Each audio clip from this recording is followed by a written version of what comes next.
C'est de l'amour que nous voulons parler. L'amour de Dieu, l'amour de l'esprit. Nous ferons la différence avec l'amour naturel, avec l'amour humain tel qu'il est conçu et se pratique dans la société déchue, la société qui provient de la chute. Et notre thème, c'est de reconnaître que l'amour de Dieu est une puissance de vie et de croissance. La croissance, il la faut. Si nous n'avons pas eu jusqu'ici la conviction que nous avions à grandir, non pas seulement dans les voies de l'Éternel, ça c'est une chose, grandir dans les voies de l'Éternel, c'est savoir mieux accomplir de jour en jour la volonté de l'Éternel, de Dieu, mais grandir devant lui, grandir dans la position où Dieu nous a mis, la position d'enfant de Dieu, grandir, être élevé. Le Seigneur a toujours élevé ceux qui lui étaient attachés et fidèles. David, le jour où il prit Jérusalem de haute main, grandit déjà, grandit dans l'éternel. C'est pas que nous voulons satisfaire notre orgueil, il ne s'agit pas de notre orgueil, il ne s'agit pas d'une satisfaction personnelle, mais celui qui s'humilie sera élevé. Le Seigneur Jésus a été élevé bien haut, et le Seigneur veut nous élever aussi, bien sûr, à sa manière, à lui, et pour nous conduire, où donc nous conduire à la gloire. Et je veux répéter encore, je le redirai jusqu'à samedi, mes amis, si l'on dit, je suis sauvé, j'ai cru, je me suis repenti, j'ai reçu le pardon de mes péchés, c'est bien, c'est la grâce fondamentale, il la faut, d'une façon absolument indispensable. J'ai donc eu le pardon de mes péchés, je suis chrétien, je suis dans l'Église, je suis sauvé. Et si l'on dit cela, alors que l'on n'a pas l'amour, alors que l'on n'aime pas, on est dans l'illusion, on est dans une position absolument opposée à la révélation de la vérité. On n'est pas dans la vérité. Et c'est triste, et c'est grave, n'est-ce pas, de dire je suis sauvé. Et j'ai eu l'occasion de parler de ces choses quelquefois avec de chers frères et sœurs qui précisément montraient de graves manquements quant à l'amour, parce que l'amour, nous le verrons, l'amour se manifeste d'une façon pratique. Et de leur dire ceci, mais voyons, êtes-vous sauvés, êtes-vous enfant de Dieu? Mais oui, je suis, j'ai été baptisé. Et pourquoi jugez-vous? Et pourquoi dites-vous des choses de votre frère? Et pourquoi avez-vous dans le cœur toujours une rancœur contre quelqu'un? Et pourquoi refusez-vous de pardonner? Un jour, il y a une sœur, c'était Daniel Thévenet, qui avait annoncé, fait un message, une étude assez longue et intéressante sur la nécessité de pardonner. Belle étude, n'est-ce pas, sur le pardon. Pardonnez, afin que Dieu vous pardonne. Si vous ne pardonnez pas aux autres vos offenses, Dieu ne vous pardonnera pas non plus. Et puis, après cette réunion, il y avait le déjeuner. Je viens m'asseoir à la table, et je vois une sœur qui arrive vers moi et qui me dit, eh bien moi, frère, je ne pardonne pas. Alors je lui ai dit, bon, ben écoutez sœur, vous êtes libre de ne pas pardonner, mais vous êtes libre aussi d'aller à la mort. L'enfer s'ouvre tout grand devant vos pas. Vous êtes libre, je ne pardonnerai pas. Et nous avons vu Bien sûr, cette sœur, après, on lui a fait changer un petit peu, n'est-ce pas, les pensées de son cœur, et alors je l'ai amené, n'est-ce pas, à concevoir le pardon et à s'y engager, à s'engager dans la voie du pardon vis-à-vis de quelqu'un qui l'avait évidemment gravement offensé. Bon, mais ensuite, nous avons eu l'occasion de demander une assemblée qui était nombreuse. Il y avait peut-être 600 personnes, vous voyez, c'était sous le grand chapiteau, au Coteau Fleuri. On a eu l'occasion de demander aux personnes qui étaient là, aux chrétiens, s'ils avaient besoin qu'on les aide sur ce plan-là, s'ils étaient certains d'être libérés de ce côté, s'ils avaient vraiment pardonné. Eh bien, moi j'ai été étonné, j'ai regardé l'assistance, c'était presque la moitié de l'assistance qui s'est levée, et ils sont venus confesser qu'en effet, ils n'avaient pas le cœur libre. Chers amis, c'est un manquement à l'amour extravagant, c'est un manquement à l'amour terrible, cela. Et l'Écriture nous dit bien, si vous ne pardonnez pas à vous les offenses, ne comptez pas que le Seigneur puisse vous pardonner à vous-même. Bon, alors ceci n'est pas l'objet de notre étude ce matin. L'objet de notre étude, c'est le premier commandement. Nous allons lire dans Matthieu 22, au verset 34. Alors, voulez-vous ouvrir votre Bible, 22, verset 34, jusqu'à 40. Et après, nous lirons le même passage dans l'Évangile de Marc. Les pharisiens, ayant appris qu'il avait réduit au silence les Sadducéens, se rassemblèrent et l'un d'eux, docteur de la loi, lui fit cette question pour l'éprouver. Maître, quel est le plus grand commandement de la loi? Jésus lui répondit, tu aimeras le Seigneur, ton Dieu, de tout ton cœur, de toute ton âme et de toute ta pensée. C'est le premier et le plus grand commandement. Et voici le second qui lui est semblable. Tu aimeras ton prochain comme toi-même. De ces deux commandements dépendent toute la loi et les prophètes. Et puis nous allons à Marc, il est bon que Marc 12, verset 28. Un des scribes qui les avait entendus discuter, sachant que Jésus avait bien répondu aux Sadducéens, s'approcha et lui demanda « Quel est le premier de tous les commandements ?» Jésus répondit « Voici le premier. Écoute Israël, le Seigneur notre Dieu est l'unique Seigneur. Et tu aimeras le Seigneur ton Dieu de tout ton cœur, de toute ton âme, de toute ta pensée et de toute ta force. Voici le second. Tu aimeras ton prochain comme toi-même. Il n'y a pas d'autre commandement plus grand que cela. Le scribe lui dit, bien maître, tu as dit avec vérité que Dieu est unique et qu'il n'y en a point d'autre que lui et que l'aimer de tout son cœur, de toute sa pensée, de toute son âme et de toute sa force et aimer son prochain comme soi-même, c'est plus que tous les holocaustes et tous les sacrifices. Jésus, voyant qu'il avait répondu avec intelligence, lui dit, tu n'es pas loin du royaume de Dieu, et personne n'osa plus lui proposer des questions. Ça avait mis un point final à ce débordement de questions très certainement inutiles. Voilà comment le Seigneur Jésus a parlé. Regardons cela d'un peu plus près. On demande au Seigneur quel est le plus grand commandement, d'un côté. De l'autre, on lui demande quel est le premier commandement. Et le Seigneur répond qu'il va citer le premier et le plus grand. Le premier et le plus grand des commandements. Et il répond sous cette forme dans Marc, « Écoute Israël, le Seigneur notre Dieu est l'unique Seigneur. » Et Jésus là, cite deux textes de l'Ancien Testament, ce n'est pas la peine de nous y reporter, je vais vous donner les références.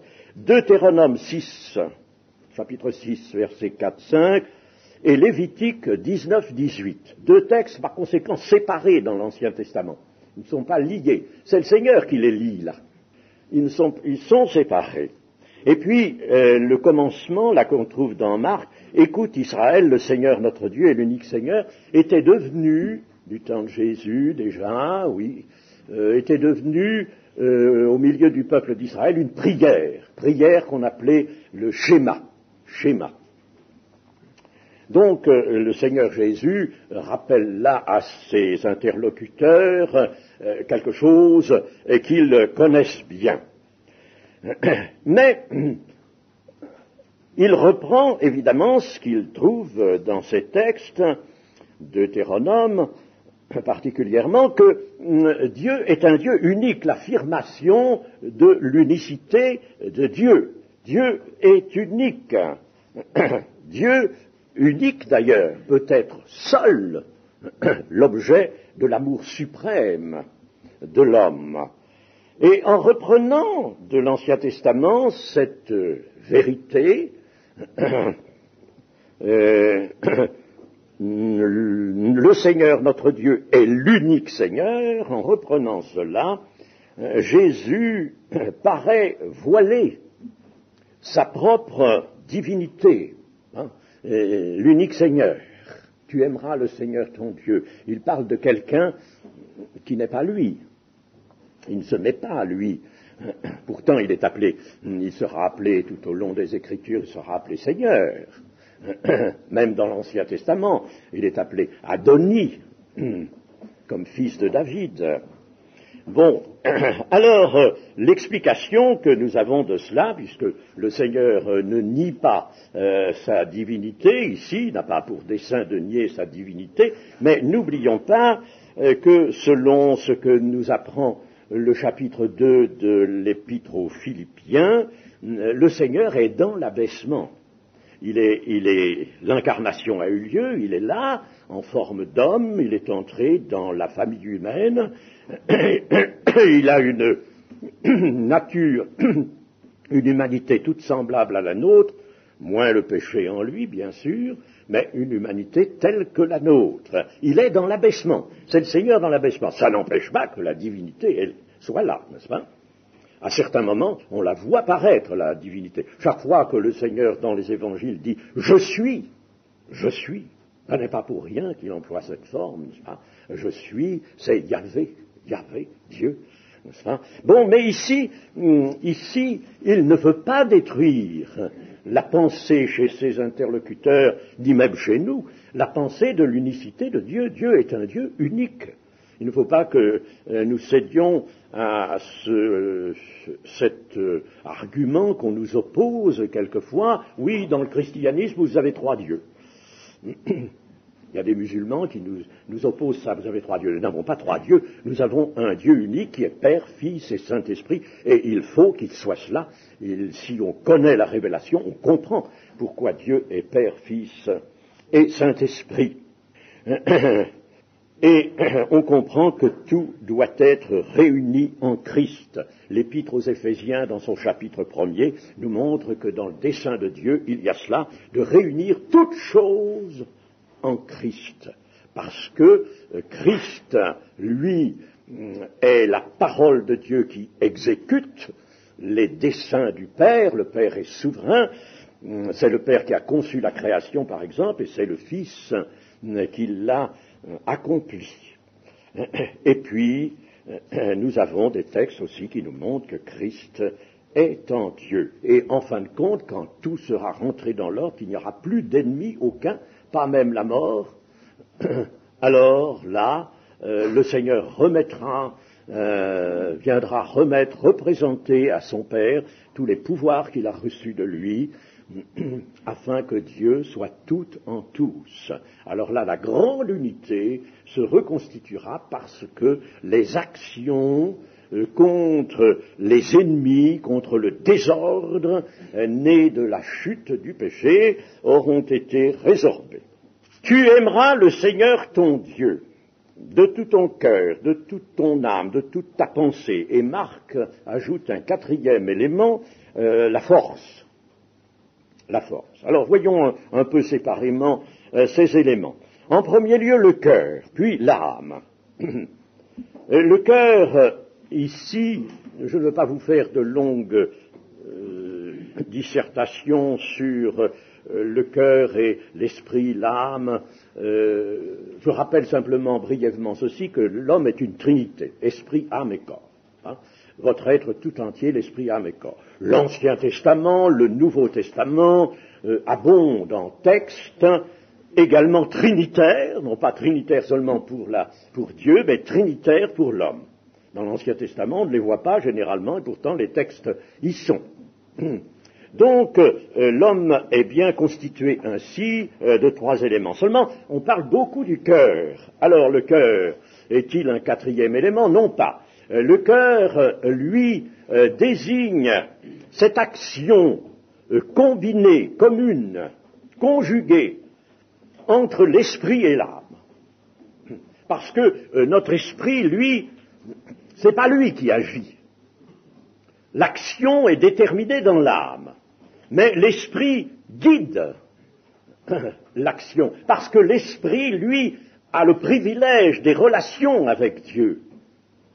L'esprit a ce grand privilège, l'esprit est, si vous voulez, ce qu'il y a de plus haut dans l'homme. Dieu a formé dans l'homme un esprit, dit Zacharie, chapitre 12, verset 1, il a formé dans l'homme. Un texte des Proverbes, chapitre 20 et verset 27, nous dit que l'esprit dans l'homme est une lampe de l'Éternel, et qui est là pour éclairer jusque dans les profondeurs de l'être.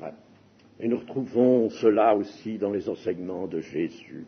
Bon, alors, donc le cœur, c'est l'âme et l'esprit qui nécessairement agissent ensemble. Il y a des auteurs même qui voient que l'esprit est une sorte de partie jointe à l'âme. Bon, on peut accepter ça aussi, mais enfin, l'Écriture nous dit que Dieu a formé dans l'homme un esprit, l'âme était elle-même absolument nécessaire. En somme, l'âme, si on veut mettre pour notre compréhension un échelonnement dans la création, on dirait que l'âme a été créée avant l'esprit, c'était nécessaire. Dieu ne peut pas mettre un esprit dans quelque chose qui n'existe pas. Bon, alors donc le cœur, c'est l'âme et l'esprit agissant ensemble, d'une bonne manière ou d'une mauvaise manière. Donc il y a un cœur mauvais et il y a un cœur excellent. Il y a un cœur partagé et il y a un cœur fidèle. Tout dépend des directions que l'on prend. Alors l'esprit en relation avec Dieu reçoit donc l'appel de Dieu à aimer. Tu aimeras, c'est un appel à aimer. Et il met l'âme en mouvement. L'esprit met l'âme en mouvement, l'esprit qui reçoit, si vraiment il est bien dans la communication avec l'esprit de Dieu, alors l'esprit met l'âme en mouvement, et l'esprit doit avoir autorité. Quand nous sommes faibles, c'est que l'esprit n'a pas suffisamment autorité sur l'âme. Alors c'est l'esprit qu'il faut fortifier. Il faut demander à Dieu de nous réveiller l'esprit. Alors, il met l'âme en mouvement et l'esprit recueille les convictions qui lui sont apportées par l'Esprit de Dieu, il recueille des certitudes et l'âme se nourrit de cela. Et l'âme, elle va vibrer, elle va, elle aussi, diriger le corps. Donc il faut en premier lieu que le cœur, c'est-à-dire l'esprit engageant l'âme, soit saisi de cet appel de Dieu à aimer. Tu aimeras le Seigneur ton Dieu. La pensée est également stimulée par l'esprit et doit se plaire à s'attarder dans la contemplation de la grandeur et de la bonté de Dieu. Elle veut rester dans la relation avec Dieu qui est ouverte par l'esprit. Et elles se mettent au service de l'esprit. La pensée, quand l'esprit est fort, se met au service de l'esprit. C'est pour ça même que l'on peut arriver à ce que dit Paul, nous avons la pensée de Christ. Parce que la pensée est entièrement, alors, la soumise à l'Esprit de Dieu. Et la force, il y a un terme en hébreu qui est méode, et qui en effet signifie bien force. La force, qu'est-ce qu'elle fait dans cet amour envers Dieu? Eh bien, elle met au service de l'amour les facultés actives, l'énergie, la volonté d'aimer. Chers amis, la faiblesse, c'est ça, c'est qu'avec la foi, nous n'avons pas la volonté, nous n'avons pas le méode, nous n'avons pas la force. Alors, bien sûr, c'est l'esprit qui va, l'esprit lui-même, dans sa puissante attache à l'esprit de Dieu, va pouvoir stimuler la volonté et faire apparaître le méode, la force. En résumé, pour aimer Dieu, l'élan part du cœur vers Dieu, puis il met en mouvement le sentiment. Au niveau de l'âme, il y a forcément le sentiment. Nous sommes des hommes, nous ressentons, nous vibrons le sentiment. Il ne faut pas que l'amour de Dieu ne soit que sentiment, mais le sentiment a sa part, le sentiment, la volonté, le méode, et puis l'intelligence au niveau de l'âme spirituelle. L'intelligence elle-même, intelligence et sagesse spirituelle, précise bien Paul dans le chapitre 1er des Colossiens. Et voici le second commandement, nous dit le Seigneur. Tu aimeras ton prochain comme toi-même. Il faut d'abord faire une mise au point là-dessus. Il n'y a pas, en somme, dans cette parole du Seigneur, 3 commandements comme certains ont voulu le découvrir. Il n'y a pas 3 commandements. Il n'y en a que 2 seulement. Tu aimeras ton prochain comme toi-même. Alors, certains ont dit, voyez-vous, il faut aimer son prochain, mais il faut s'aimer soi-même. Tu aimeras ton prochain comme toi-même, donc tu vas t'aimer toi-même. Il y a un commandement du Seigneur. C'est fausser l'Écriture. Oh, chers amis, comme il faut faire attention de ne pas fausser la parole de Dieu. C'est pas ça que dit le Seigneur. Il ne dit pas qu'il faut aimer toi-même. Il ne fait pas un commandement de cela. Il n'y en a que 2 commandements. Tu aimeras ton Dieu et ton prochain. Ce sont les 2 seuls. Que veut dire alors comme toi-même? C'est une simple indication. Une simple indication pratique, d'ordre pratique. Le Seigneur est pratique. Pour faire comprendre comment on va aimer son prochain. Qu'est-ce que tu fais pour toi que tu trouves bon? Je pense à un chrétien qui sait faire choix des choses, bien sûr, n'est-ce pas? Il a du discernement. Bon, alors ce chrétien, dans son discernement, sait ce qui est bon pour lui. Il est bon, par exemple, aujourd'hui, d'être là en retraite avec nous. Bon, c'est une chose qu'il a choisie. Bon, ça, il doit le désirer pour le prochain. Hein? Il ne faut pas que le prochain reste dans la rue. Hein?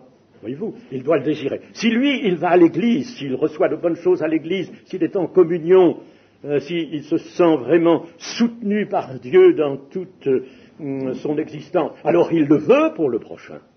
Voyez, voilà ce que le Seigneur a dit. C'est une indication pratique pour faire comprendre comment aimer Dieu. Et alors, nous pouvons illustrer ça par des citations. D'abord, Matthieu 7, 12. Matthieu chapitre 7 et verset 12. Tout ce que vous voulez que les hommes fassent pour vous, eh bien faites-le de même pour eux, car c'est la loi et les prophètes. Car c'est la loi et les prophètes. Encore la même chose, n'est-ce pas? Cela se répand dans tout ce que la loi a pu dire, tout ce que les prophètes ont pu proclamer. C'est la loi et les prophètes. Tout ce que vous voulez que les hommes fassent pour vous, faites-le de même. Voilà ce que veut dire aime le prochain comme toi-même. Et puis alors un autre texte qui est dans les Éphésiens, chapitre 5 et verset 29. Chapitre 5, verset 29. Car jamais personne n'a haï sa propre chair, mais il la nourrit, il en prend soin comme Christ le fait pour l'Église, parce que nous sommes membres de son corps. Vous voyez, voilà ce que veut dire Seigneur. Personne ne va haïr sa propre chair, c'est pas naturel ça. On ne va pas s'infliger comme dans certains ordres religieux, on pouvait le faire, n'est-ce pas? Je pense que ça se pratique plus, mais enfin, se fustiger, par exemple, ou je ne sais pas moi, se soumettre à des régimes inhumains. Non, c'est pas ça, n'est-ce pas? Personne n'a haï sa propre chair, et il la nourrit. Alors, quand vous êtes à table, vous êtes content d'être aussi, n'est-ce pas, d'être devant la table, on a besoin de se nourrir, c'est normal, n'est-ce pas? Faut pas trop manger quand même, n'est-ce pas? Mais enfin, il la nourrit, n'est-ce pas? C'est normal, il en prend soin. Eh bien, voilà ce que Christ fait pour l'Église. Donc, vous voyez ce que veut dire, n'est-ce pas, aimer comme toi-même, ce n'est pas un commandement, une simple indication. Et Jésus va mettre en parallèle le commandement d'aimer Dieu et celui d'aimer le prochain. Il va les conjuguer, les mettre en parallèle. Dans l'Ancien Testament, je l'ai dit, ils n'étaient pas liés. C'est le Deutéronome d'un côté et le Lévitique de l'autre. Et Jésus les lie l'un à l'autre. Mais il pose un commandement fondamental, absolument fondamental. Aimer Dieu. Sans lui, le second ne peut pas être observé. Alors là, il faut que je fasse une petite digression, parce que tous nos amis, peut-être n'étaient pas là tous hier, je sais qu'il y a quelques visiteurs, notamment d'Angoulême, n'est-ce pas? Alors, il est bon que je précise ceci.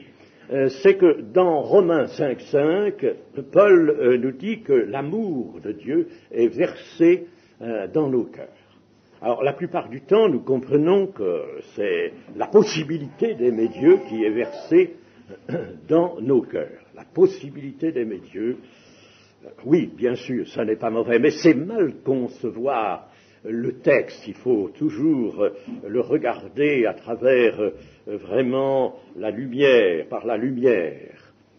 Et dans le contexte de ce verset, l'amour est versé dans nos cœurs par le Saint-Esprit, eh bien, nous voyons bien qu'il s'agit de l'amour de Dieu envers nous. L'amour de Dieu, Dieu aime le premier. Nous ne pouvons pas, nous, prendre l'initiative de l'amour. C'est Dieu qui prend l'initiative. Par conséquent, pour aimer Dieu, il faut que je sois aimé de Dieu et que j'ai dans le cœur cette conviction, ce bonheur d'être aimé de Dieu. Et si j'ai cet amour de Dieu pour moi, dans mon cœur, immédiatement de mon cœur, jaillit la réponse, l'amour envers Dieu. Donc quand le Seigneur dit tu aimeras le Seigneur ton Dieu, dans le fond, il faut, à l'éclairage de toute l'Écriture, il faut comprendre que nous avons besoin de connaître cet amour que Dieu a pour nous. Si nous ne connaissons pas cet amour que Dieu a pour nous, eh bien, nous ne pouvons pas aimer Dieu.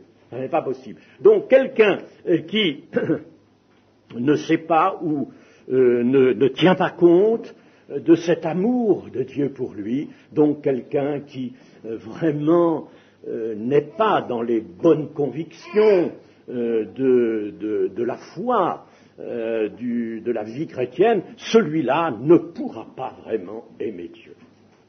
Alors, un commandement fondamental, avons-nous dit.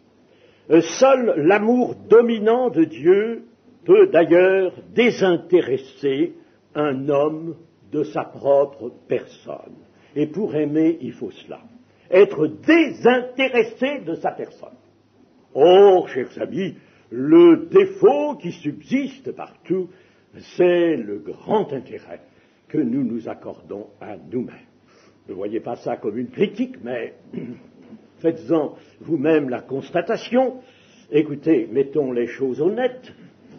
Quand j'entends de chers amis chrétiens en conversation me parler longuement de leurs affaires, Bon, de leur santé, bon, c'est bien, un petit peu de la santé, ça va. Et puis, de leurs affaires, et de ceci, et de cela, et de leur famille, et de ce qu'ils ont fait, de ce qu'ils ont préféré, etc., etc., n'est-ce pas? Ça me met mal à l'aise, parce que je dis, mais ces pauvres, ils ne voient que cela. Ils ne voient que ça, ils se regardent, ils se regardent vivre. Mais c'est pas possible d'aimer comme ça. On ne peut pas aimer comme ça. Il faut un désintéressement. Il faut un renoncement à soi, dit le Seigneur Jésus, sans lequel n'est pas possible. Il faut que je voie l'intérêt de l'autre. Il faut que, pour aimer le prochain, puisque c'est conjugué avec l'amour envers Dieu, eh bien, il faut que le prochain m'intéresse. Et l'Écriture nous dit qu'il faut considérer le prochain comme au-dessus de soi-même. Même si, par exemple, j'ai affaire à un tout jeune chrétien qui vient d'entrer, qui ne connaît pas grand-chose de la BBC, il a reçu l'essentiel, bon, il s'est repenti, il est pardonné, il est heureux, n'est-ce pas, mais il ne connaît rien de la Bible. Moi, depuis des années, j'en connais bien davantage que lui. Cependant, je dirais, celui-là, je le regarde comme m'étant supérieur. Pas d'un point de vue peut-être de connaissance, mais d'un autre point de vue. Moi, j'ai intérêt à sa personne, j'ai intérêt à sa vie. C'est comme ça que je l'aime. J'ai intérêt à sa vie. Et si, moi, je viens ici vous prêcher la parole de Dieu, vous l'enseigner, n'est-ce pas? C'est parce que j'ai demandé au Seigneur la capacité de vous aimer.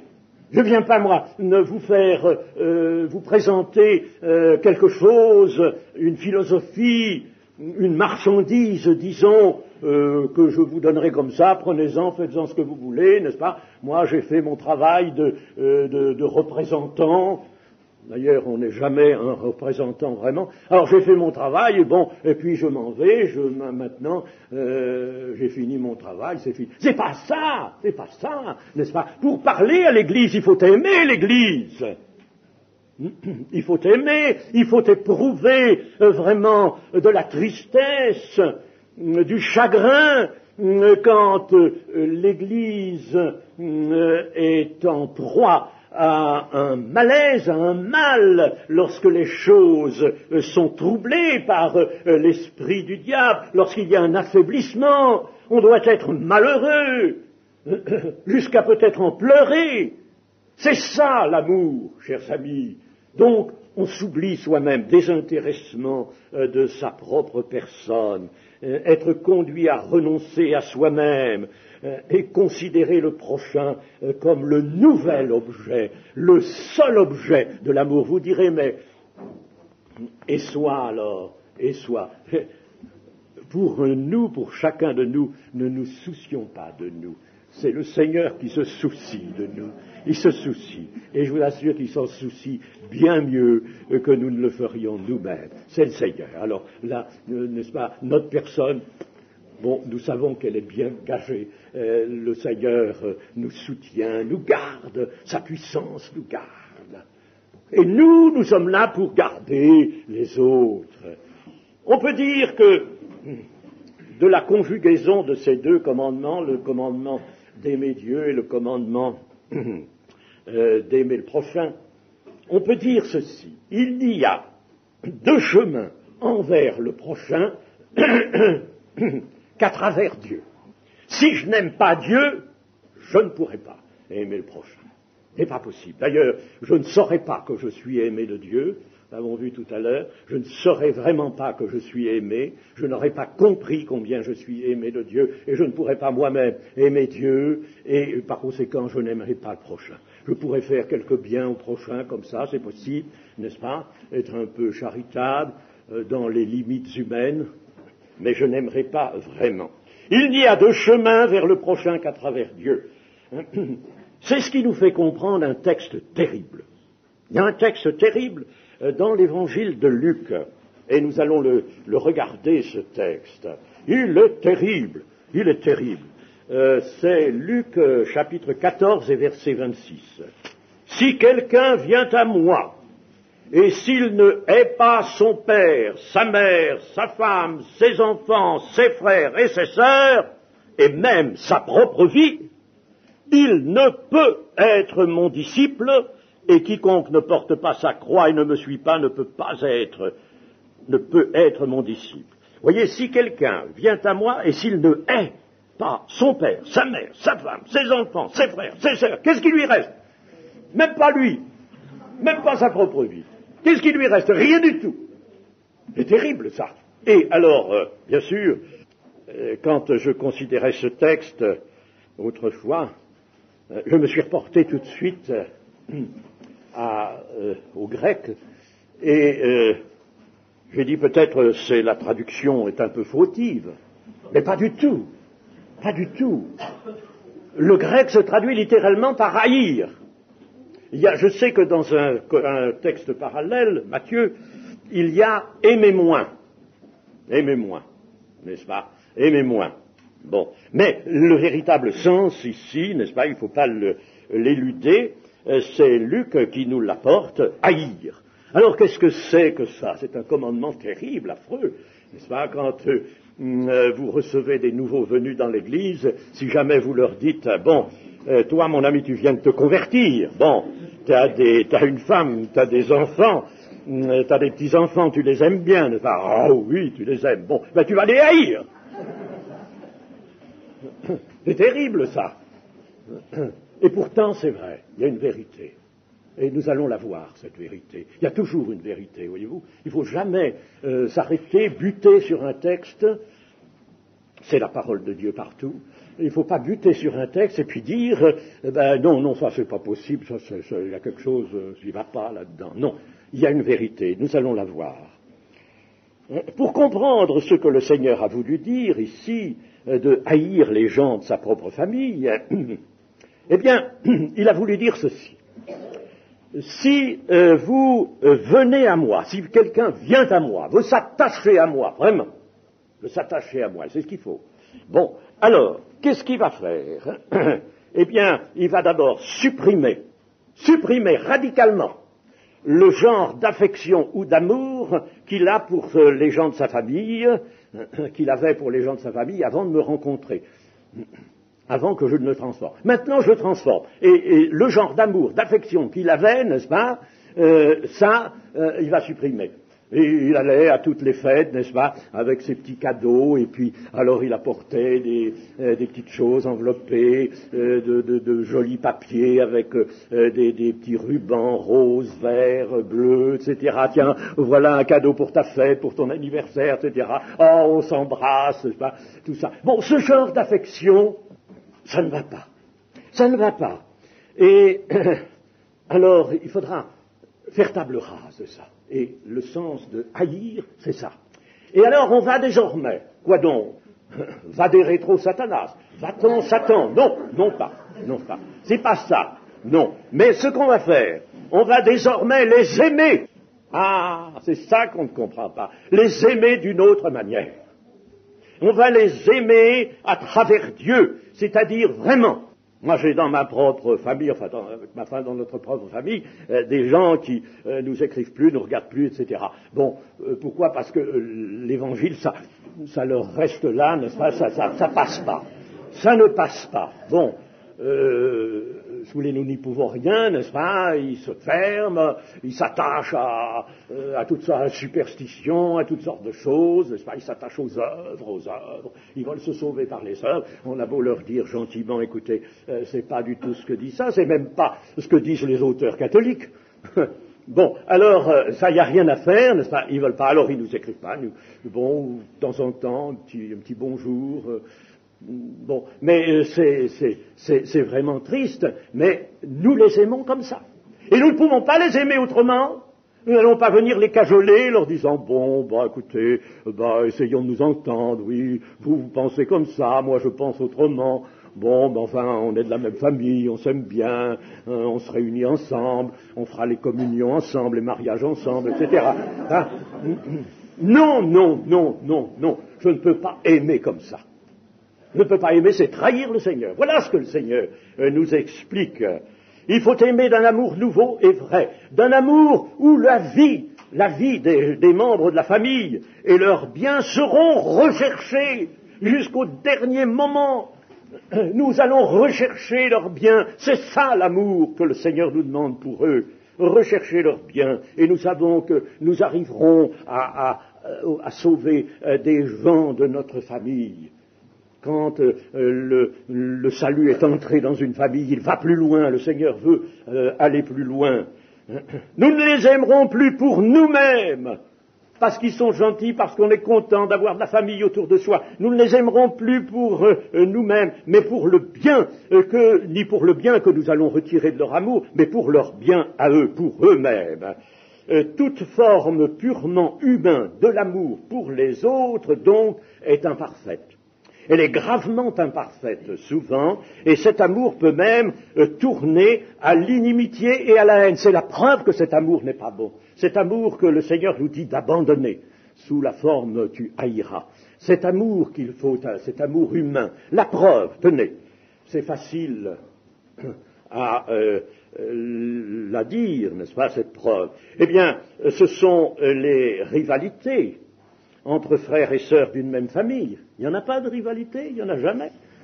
Moi, je vous assure que j'en ai vu beaucoup. Il y a les hypocrisies, il y a les embrassades qui sont conjuguées avec la médisance. Quand on se voit, on s'embrasse, et puis le dos tourné, n'est-ce pas, on se démolit, on se dévore. On dit, oh, celui-là, il a toujours été comme ça. Il n'a jamais changé, il ne changera jamais, celui-là, il ne changera jamais. Alors comment voulez-vous convertir quelqu'un dont vous dites il ne changera jamais? Et puis, il y a la discorde entre les époux, il y a les divorces, il y a les crimes même. Or, tout ça montre bien que cet amour ne vaut rien. Il ne faut pas laisser subsister cet amour-là. Si nous allons à Christ, nous allons pour faire son œuvre partout, et dans notre famille notamment, alors nous allons supprimer cet amour, on ne peut pas dire même qu'il est seulement affectif. Il est affectif, mais c'est un amour qui est altéré par la chute, par le péché. Le péché est là. Tant que nous avons le péché en nous, nous ne pouvons pas aimer, vraiment. Alors, pour sortir de l'égoïsme, eh bien, il n'y a qu'un seul moyen, c'est de consacrer son moi à l'obéissance envers Dieu. On ne peut pas prétendre aimer Dieu seul. Ceux qui prétendent servir Dieu en s'isolant de l'Église commettent une faute et une grave erreur, parce qu'en s'isolant de l'Église, ils s'isolent des frères et des sœurs. Alors, ils sont tout seuls chez eux, ils se disent, moi, Dieu est partout, Dieu est chez moi, je peux prier Dieu, je peux l'adorer, je peux méditer, etc., etc. Mais qui as-tu pour te marcher sur les pieds? Si tu es tout seul, personne ne peut te marcher sur les pieds, personne ne peut te faire tort, personne ne peut t'irriter. Et il faut que tu sois irrité, il faut que tu supportes quelque chose. Parce que l'amour, ça s'apprend comme ça, n'est-ce pas? Alors, par conséquent, on ne peut pas rester isolé. Il ne peut pas y avoir de relation d'amour avec Dieu qui se situerait dans un domaine à part, dans un domaine indépendant de notre relation d'amour avec les autres. Et ça, la première épître de Jean le dit, mais je ne m'y arrête pas maintenant. L'amour envers Dieu, donc, trouve son champ d'application immédiate dans l'amour du prochain. Ainsi, ces deux commandements ne forment qu'un seul commandement, un commandement double. Vous comprenez ce que le Seigneur nous a enseigné ainsi. Alors, chers amis, vivons ce commandement. Alors, nous avons encore quelque chose à dire, ma foi, profitons encore du temps qui nous reste. Sans ça, ce temps, on va aller le perdre dehors, là. Bon. Alors, notre sujet de la semaine, c'est l'amour, puissance de vie. Une puissance de vie et de croissance. Mais enfin, voyons d'abord une puissance de vie. Quand vraiment, pratiquement, nous aimons Dieu et le prochain, tout rentre dans l'ordre de la vie véritable. Tout rentre dans l'ordre. L'amour fait tout rentrer dans l'ordre. C'est pour ça que l'amour est vraiment l'accomplissement de toute la loi. Il fait rentrer tout dans l'ordre. En veillant à ne pas faiblir dans l'amour, nous maintiendrons la vie en nous. Plus nous aimons, plus nous connaîtrons l'abondance de la vie. Le Seigneur Jésus, dans Jean 10, nous a dit qu'il donnait à ses brebis la vie, l'abondance de la vie, la vie en abondance. Mais vous ne voulez pas cette abondance? Et cette abondance, il la faut. Et plus nous aurons l'abondance de l'amour, plus nous aurons l'abondance de la vie. Aimer est le moyen de vivre dans la puissance de la vie du Seigneur. C'est le seul moyen. Aimer, c'est la vie. Aimer, c'est vivre. Vivre la vie de Dieu. La parole fait de l'amour un commandement, alors que l'amour vient de Dieu, n'est-ce pas, qui nous a aimés le premier, nous l'avons dit. Alors, le commandement nous demande, quoi donc? Il nous demande de tendre constamment notre foi vers le désir d'aimer, et il nous demande d'apprendre à aimer, puisqu'il y a beaucoup d'expressions pratiques dans la manifestation de l'amour, donc d'apprendre à aimer. Apprends-moi à aimer. Nous avions un chant comme cela dans les ailes de la foi. Avec la foi, la volonté va s'exercer dans le même sens qu'elle-même.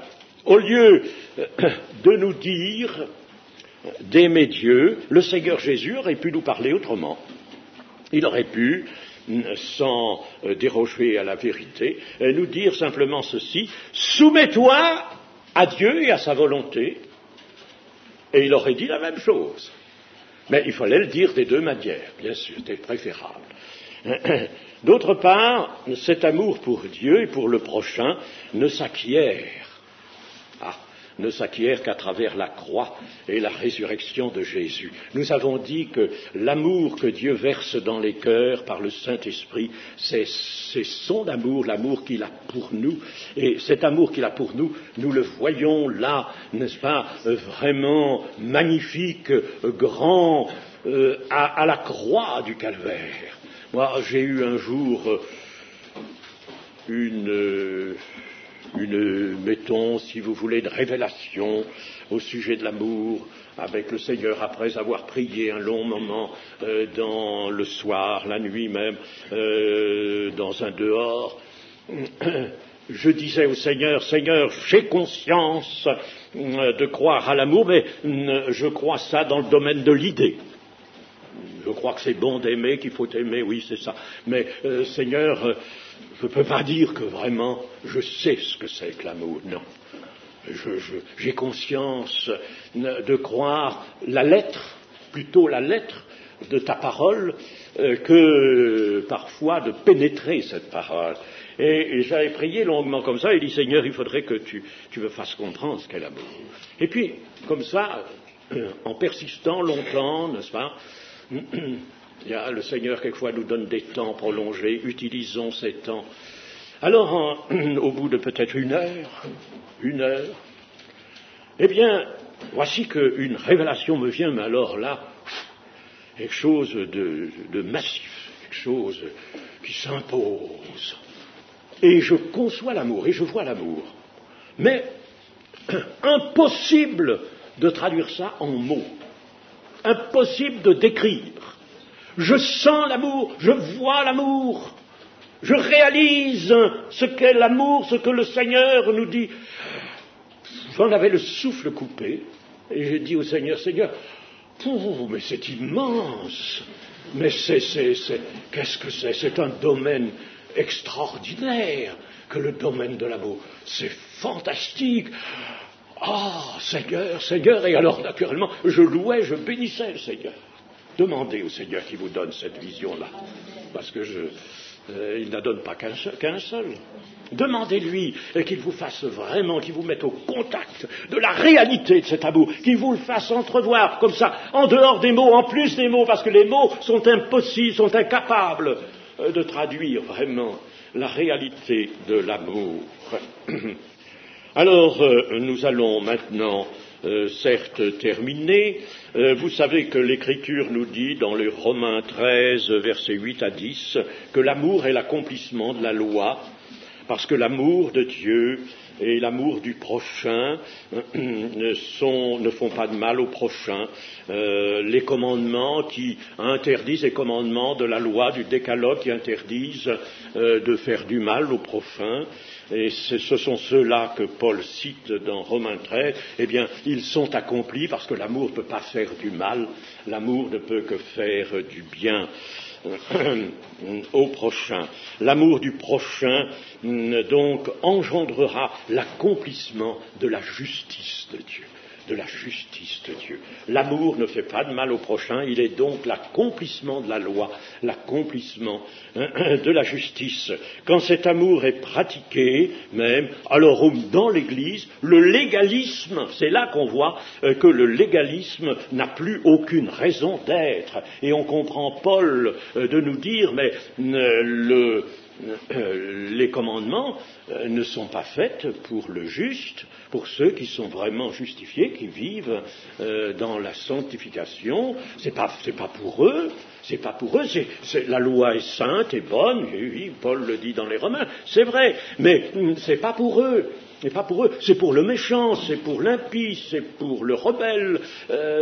Alors pour eux, la loi est nécessaire toujours, n'est-ce pas? Mais pour l'Église, non. Si nous vivons dans l'amour, ce n'est pas la loi qui va nous empêcher de faire du mal au prochain, c'est l'amour lui-même qui ne peut pas se servir de nous pour faire du mal. L'amour ne peut pas faire de mal. Il ne peut faire que le bien. Donc le commandement d'amour est le plus grand et le premier de tous, combien le Seigneur Jésus avait raison. Il est l'essence de la vie véritable, de la vie nouvelle. Que le Seigneur nous fasse entendre ces choses. Amen.